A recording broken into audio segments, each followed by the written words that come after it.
I'm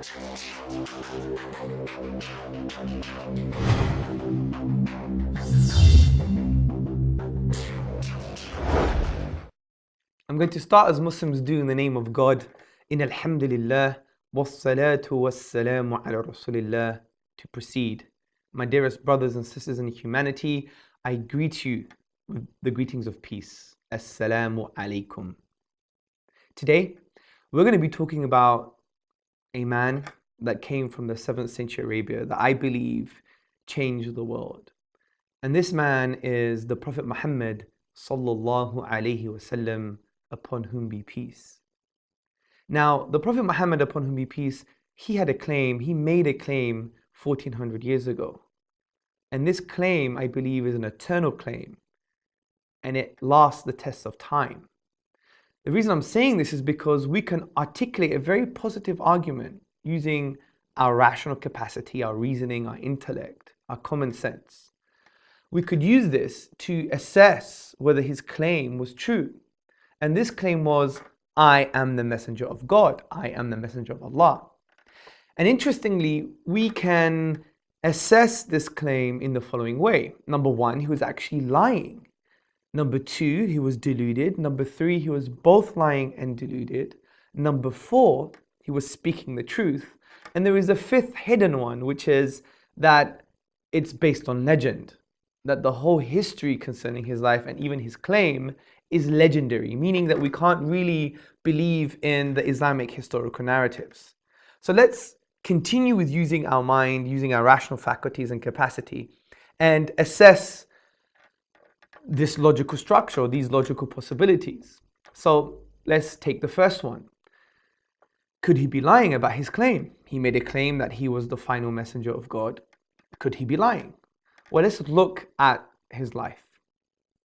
I would argue to claim the Prophet Muhammad, upon whom be peace, a liar would be equivalent to rejecting that our own mothers are our mothers. Why am I saying this? Is because, for example, what is the proof that we have that my mother is my mother? Or your mother is your mother? We don't have any proof. I mean, no one's going to claim they have a DNA certificate at home and that's the only reason they believe that that's why their mother is their mother. No, of course not. Why do we believe truthfully, with certainty, that our mothers are our mothers? The only reason we do that is because of what we call authentic and valid testimony. The testimony of your own mother, the testimony of your father, of the doctor, of the midwife. So you have 4 or 5 testimonies, if you like, that show with good reason that your mother is your mother. But interestingly, we have 10,000 authentic and valid testimonies concerning the truthfulness of the Prophet Muhammad, upon whom be peace. And these were the 10,000 companions of the Prophet Muhammad. So this is interesting. I mean, if these testimonies are true, then if we reject them, it's like rejecting our own mother, because we only have about 4 or 5 testimonies for our own mother. But for the prophethood of the Prophet Muhammad, upon whom be peace, we have 10,000. And this is an interesting argument via the epistemology of testimony, if you like, which is, epistemology means the study of knowledge or the study of belief. And testimony, when it's authentic and valid, is actually a valid source of knowledge. But there is a greater argument against claiming that the Prophet Muhammad, upon whom be peace, is a liar, which is, to claim he's a liar would be to claim that no one has ever spoken the truth, because the psychological profile of the Prophet Muhammad, upon whom be peace, is not in line with the profile of a liar. I studied psychology at university, and when you look at the life of Muhammad as a man, you would see that it's impossible to claim he was a liar. Why? Because he had a simple message. His simple message was, La ilaha illallah, which basically means there is no deity worthy of worship but the deity. Allah, al-ilah, the deity. And he wanted to announce this to mankind regardless of context. I mean, he was offered riches, power, women, money, everything. And he rejected it just for the message. He was tortured. His companions were tortured and killed. He was so hungry when he was boycotted from his beloved city, Mecca, that he was tying 2 stones to his stomach. He traveled to a town in Arabia called Ta'if. And he told them, just worship the one true God. And children of the town would stone him for hours. And the blood was running down his legs, where the historians and the scholars say that his sandals were stuck to the sand. He made all of these sacrifices just for a simple message of La ilaha illallah. We also know he was very brave in the Battle of Hunain, when he was defending Muslims and non-Muslims of the state. There were thousands of arrows in this battle, and his companions and the army had to inevitably retreat. But he was still marching forward, and he said, I am the messenger of God. I am not a liar. Such bravery. How can this be the product of a liar? How can this life resemble the life of a liar? Because we know from a psychological perspective, a liar lies for some worldly gain, honor, glory, riches, power. He rejected all of this. He was poor. There was no smoke coming out of the house of his wife for 6 months, meaning there was nothing to cook. So really, just think about it. Is this a man who we can claim is a liar? The onus of proof is on the one who's making the claim that he's a liar. We have no proof when we look at his life. This is why I say, to say that Muhammad, upon whom be peace, is a liar, is to claim that no one has ever spoken the truth. So we know he couldn't have lied. Let's go to the next option. Maybe he was deluded. Maybe he was crazy, or he was a madman. Now, we know this straight away can't be true just by looking at his teachings. Look at his teachings, his prophetic teachings, known as a hadith, plural, or hadith in singular in the Arabic tradition. Now, his teachings are quite phenomenal. For example, he said that true richness is not having riches, but it's having a rich soul, having a content, rich soul. He said there is no harming and no reciprocating of harm. He also said, لا يؤمن أحدكم حتى يحب لأخيه ما يحب لنفسه. This is the Arabic version. And in English it means, you don't truly believe unless you love for others what you love for yourself. The Prophet Muhammad, upon whom be peace, said, if you don't show mercy, you will not be shown mercy. The Prophet Muhammad, upon whom be peace, said that when you put compassion and kindness in something, it elevates it. If you remove kindness and compassion, it degrades it. And we have various other prophetic traditions concerning geopolitics even. The Prophet Muhammad, upon whom be peace, said that the son of Adam, the human being, all he needs is food, shelter and clothing, which he defined the essential limited needs, which creates an economic philosophy of distribution, unlike the one that we have in capitalism, which is false actually, which says there are too many needs and not enough resources. It's a false geopolitical reality where we know, according to the Food Agricultural Organization, that there are enough calories on this planet to feed 3 planets. So are these teachings the product of a deluded man? Of course not. But there is an even stronger argument, because when we look at his life, there were various instances and context that he could have used to support his delusion. For example, he could have said, yes, that happened because I am truly a prophet, I must be right. But he didn't do that. An example of this is there was an eclipse of the moon when his son Ibrahim passed away at early age. And all the Arabs said, he passed away because, rather the eclipse happened because your son passed away. But the Prophet Muhammad, upon whom be peace, said, no, an eclipse happens for no one's death.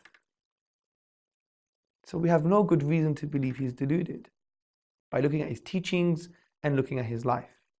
Could he be both? Well, we know he wasn't a liar and he wasn't deluded. So if you add both things that are not true, then it's still not true. So he couldn't be both. So the best explanation is that he was speaking the truth. It's a very simple, profound argument. But remember, the 5th option, there was a hidden option, which is it's legendary. Because if you do look at the life of the Prophet Muhammad, upon whom be peace, actually you can only conclude he was speaking the truth. This is why Professor Montgomery Watt, in his publication Muhammad at Mecca, he said, to claim Muhammad an imposter creates far more problems than it solves. So if you do look at his life, you know that he must have been speaking the truth. The only counter argument is that his life is based on legend. It's not true. But this is a false misrepresentation of the Islamic historical science. Because the way the Islamic scholars preserved history concerning the life of the Prophet Muhammad, upon whom be peace, is actually a very robust method. It is called in the Arabic tradition ilm al-hadith, the knowledge of hadith. And it's an amazing science, because what we have is not only a text, which is called the matan, but an isnad, which is a chain of narration. And everybody in the chain of narration must have met each other, okay? Like A must have met B, and B must have met C, and C must have met D.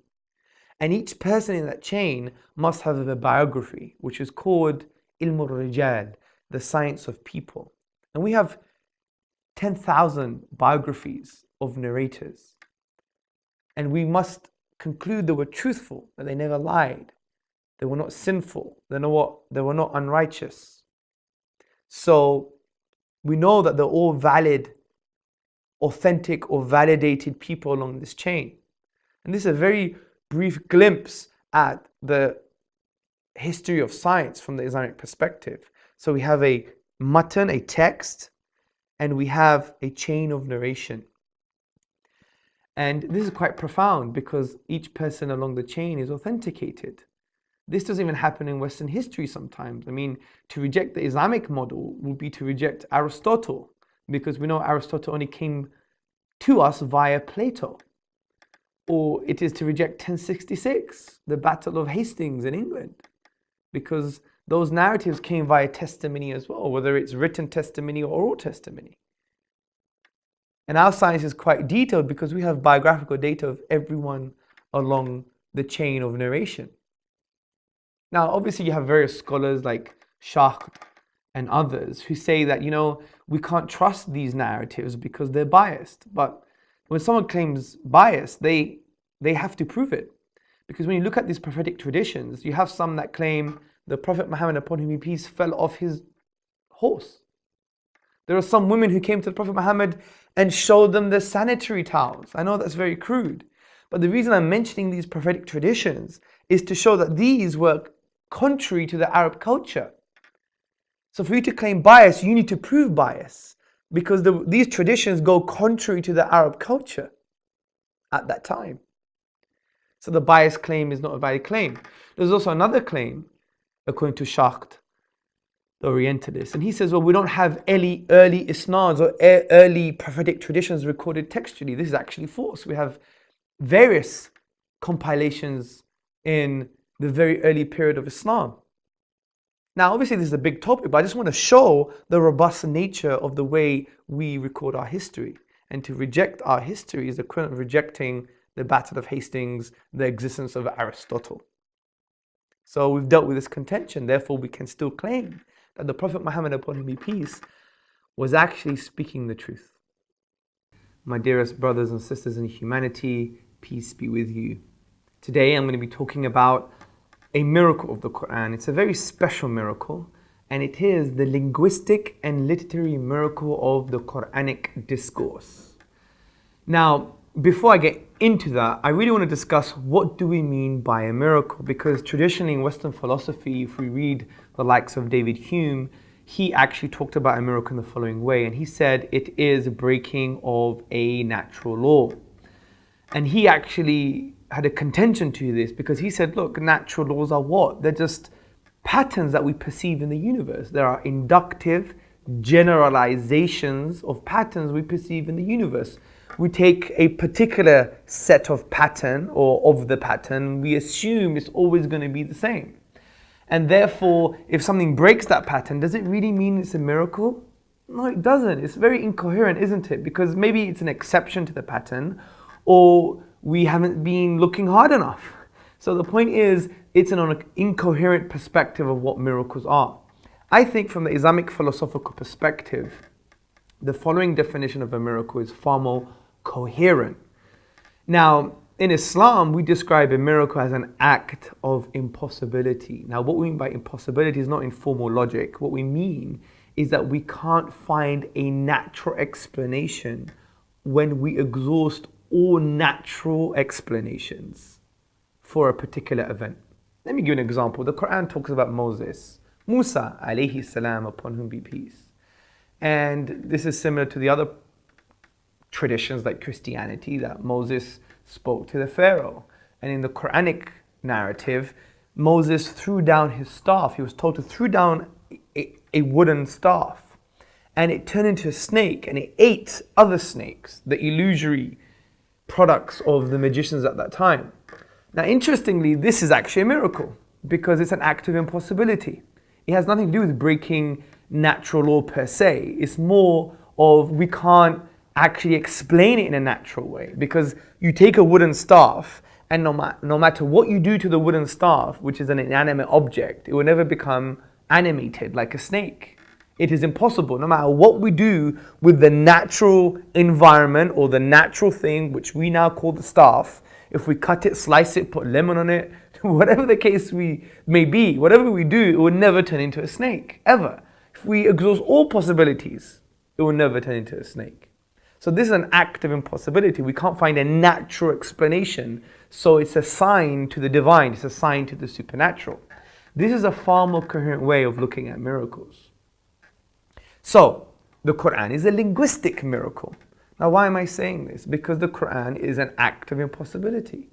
Because when we go to the finite letters in the Arabic language, 28 letters in the Arabic language, the finite classical words, the finite grammatical rules, we exhaust all combinations, we cannot produce the unique literary form of the Quran. We can't. Now, this whole argument actually stems from the Quran itself. For example, in Surah Baqarah, chapter the cow, which is the second chapter, in the 23rd verse, the Quran says, وَإِن كُنْتُمْ فِي رَيْبٍ مِّمَّا نَزَلْنَا عَلَىٰ عَبْدِنَا فَأْتُوا بِسُورَةٍ مِّن مِثْلِهِ وَادْعُوا شُهَدَاءَكُم مِّن دُونِ اللَّهِ إِن كُنتُمْ صَادِقِينَ.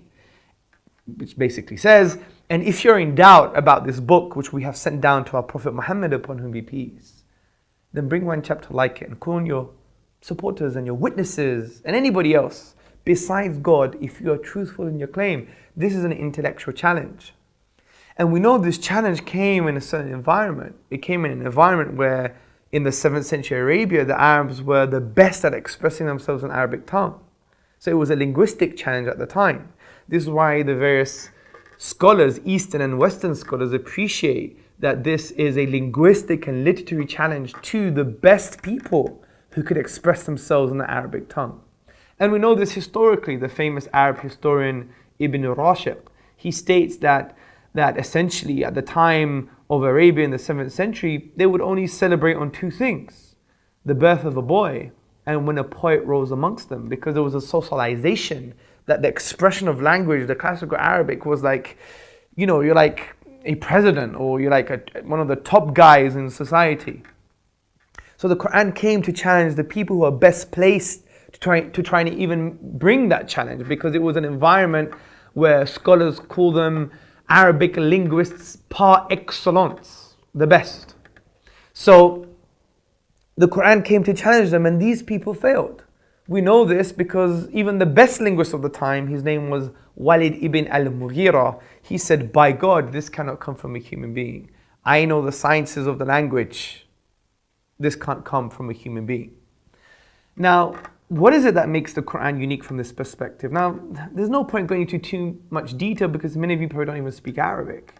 But to talk about this, we could basically say in a very basic way that the Quran de-scopes the Arabic language, because generally in the Arabic language there are certain literary forms. We have saja, which is rhyme prose. We have mursal, which is straightforward speech. We have poetry, which has 16 rhythmical patterns based upon the length of syllables, which are called the al-bihar. And we have a style called maqama. Maqama is a combination of prose and poetry. But the Quran de-scopes any of these. It de-scopes them. Because the Quran is not poetry. You can't take any chapter and the totality of each chapter corresponding to any of the al-bihar, the rhythmical patterns of poetry. We know it's not maqama because in maqama, there is a distinct difference between its use of prose and poetry. It doesn't intermingle, whereas the Quran has this unique intermingling. If we read the works of Professor A.J. Arbery, he said the Quran is a unique fusion of prose and poetry. Also, we know it's not straightforward speech because the Quran is full of embellishments, full of rhetoric and eloquence and rhythm. And also we know it's not saj'a, it's not rhyme prose, because rhyme prose is quite defined. If we read the works of Devin J. Stewart, the Arabist and the scholar, he writes in the Encyclopedia of the Quran and in other places that rhyme prose is defined by having an end rhyme, by having an accent-based rhythmical pattern. The pattern is based on the stress, just like nursery rhymes. Ba, ba, black sheep, have you any wool? That's an accent-based rhythmical pattern rather than it based on the syllable. And also the definition of rhyme prose has a concentrated use of rhetorical devices. Now, the Quran transcends this because it has far more rhetorical devices than any other known form of rhyme prose. And it descopes structurally various features of rhyme prose. So it's a unique piece of literature. It's a unique literary form. This is why we have the likes of Professor Bruce Lawrence from Duke University. In his book, The Quran, a Biography, on page number 8, he says, Quranic verses as tangible signs are expressive of an inexhaustible truth. They signify meaning laid within meaning, light upon light, miracle after miracle. We have Professor Martin Zamet from the Netherlands. He said, notwithstanding pre-Islamic poetry, the Quran is the most eminent written manifestation of the Arabic language. We have Professor Neil Robinson in his book, it's an amazing book, Discovering the Quran, a contemporary approach to a veiled text. He has a whole chapter concerning the dynamic style of the Quran, which in the Arabic tradition is called iltifat, which is this referencing, shifting in the Quranic discourse that it far transcends any other known Arabic discourse. And we have Reverend R. Bosworth Smith in his book Muhammad and Mohammedanism. He said the Quran is a miracle of purity of style and of wisdom and of truth. So the point here is that there is almost a valid, authentic testimony coming from people who have the tools to assess the Quranic Arabic. So it must be a miracle because the best people who knew how to speak and articulate themselves in the best possible way in the Arabic language failed to challenge the Quran. So it's an act of impossibility. Because it's not only a unique literary form, but no one has been able to challenge and replicate this unique literary form. So when we go to the nature of the of the Quran, which is the Arabic language, and we exhaust all possibilities, we can never create the unique literary form of the Quran, which makes it an act of impossibility. We can't find a naturalistic explanation. Therefore, it's assigned to the divine, by definition. So it's a linguistic and literary miracle. Now, one contention is this. What about Shakespeare? Shakespeare was amazing. He had a unique style. So it doesn't mean Shakespeare's divine or has revelation. I agree. But Shakespeare has nothing to do with the unique literary form. We're talking about the structural features of language, rhyme, rhythm, the structural features. We're not talking about aesthetic reception, the use of the language in this particular way. Because Shakespeare wasn't unique concerning form, because he was known to use the iambic pentameter, which was used by many other English scholars. He used trochaic verse and blank verse, used by Christopher Marlowe and many, many other English literateurs. So it's a false contention. The Quran has a unique literary form. So from this perspective, philosophically, we know it is a miracle. So, what does it mean? It actually means if it's a miracle, it's from the divine. If it's from the divine, then what the Quran says is going to be true, because what comes from truth is true. It's like an epistemic foundationalism, which basically means that you have truth claims about foundational truths. And whatever is built on these truths is going to be true. So when the Quran says pray 5 times a day, it's good for you and it's going to make you come closer to God, then that's true. If the Quran says that we must prohibit interest in our economic model because it's an impediment to the distribution of wealth, then we should do so because it's true. Don't get me wrong, we could assess these rationally as well. But this is the easiest way. It came from God, then it's going to be true. Thank you very much for listening.